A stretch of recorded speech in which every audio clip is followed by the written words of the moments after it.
The desert is the harshest climate I may have ever been to in my life. It's also the only gateway to the east from where I live. And for travelers like us, it's a constant and encircling challenge we must face every time we leave home. There is, however, a time of year where it puts on a different face. Radiation is replaced by precipitation, and although a different kind of harsh, life may actually have a fighting chance for a while. A perfect time to traverse, I thought. Our final destination this time is Albuquerque, 800 miles to the east from our usual home base of Los Angeles.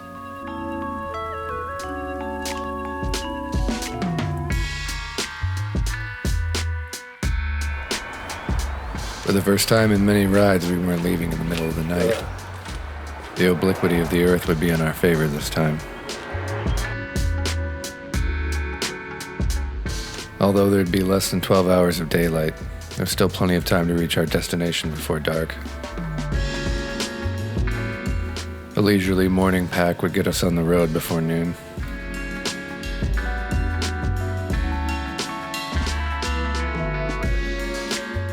I'm not used to seeing this section of Highway 210 during the daylight. This far west it becomes suburbs, and serves to me usually only as an exit from Los Angeles.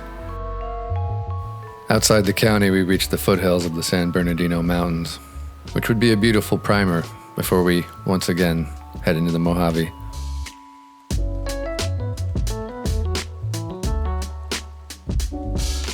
The 15 would carry us north for a while to a familiar town and an even more familiar gas station.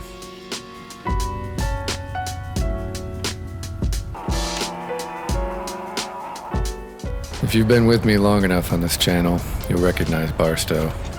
We certainly did. Barstow.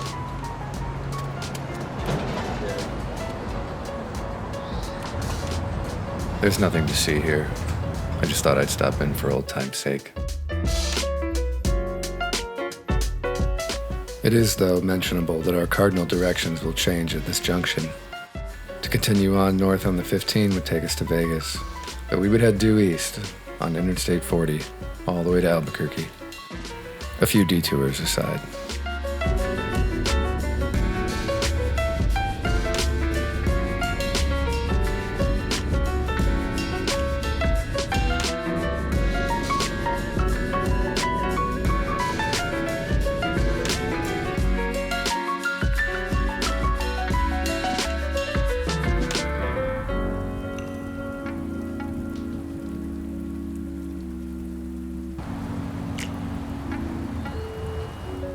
It was going to be desert stations from here all the way to the end. The challenge for me is deciphering these places from one another and making sure I didn't somehow make a circle out of a straight line. Sounds so good. There are, however, sometimes some interesting delineations out here. Like Daisy, the donkey we met captive in Ludlow, California. I thought about setting her free, but after reading the sign on her fence, I realized that it was her freedom that almost killed her, wandering the desert years earlier. Certainly a capturing thought as we move farther and farther from home.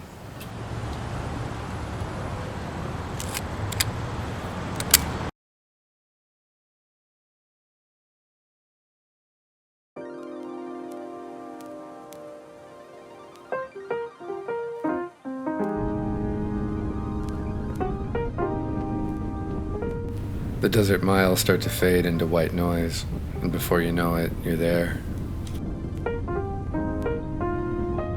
Laughlin is a small, unincorporated community in the southern tip of Nevada.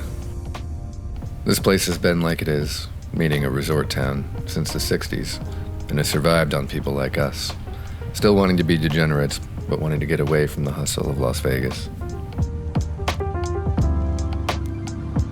We arrived in as much comfort as the desert could provide, and I was eager to see what the Golden Nugget had to offer.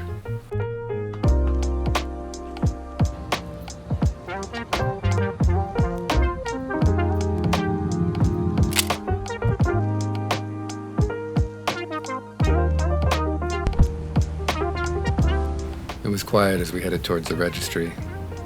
A little too quiet, maybe. This place definitely had the feeling of a casino town, but the people just weren't here. It could be a welcome change, but while I let that feeling sink in, we check into our room to drop our stuff off before exploring for the night.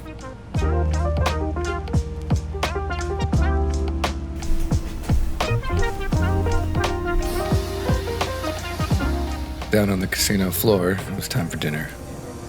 What the fuck? We chose a little restaurant called Claim Jumper, whose name means to illegally occupy property to which another has legal claim.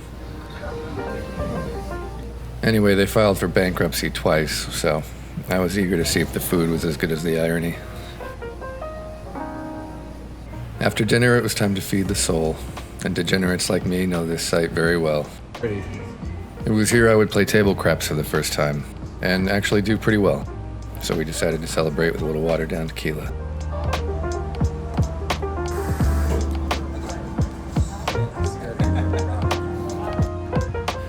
After getting rid of the shakes, it was a perfect time to get a steady photo.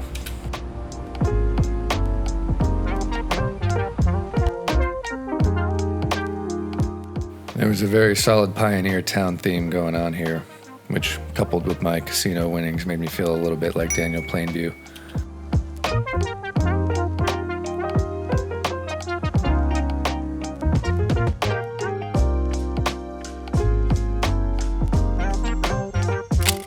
Let it be known that one time in my life I said it was an easy day through the desert. Laughlin turned out to meet every expectation I had for a little casino town in the desert. And if you ever find yourself on 40 in need of a trusted stop, I'd recommend it. In the morning, we'll pack it up, headed deeper into the desert and the redlands of Arizona.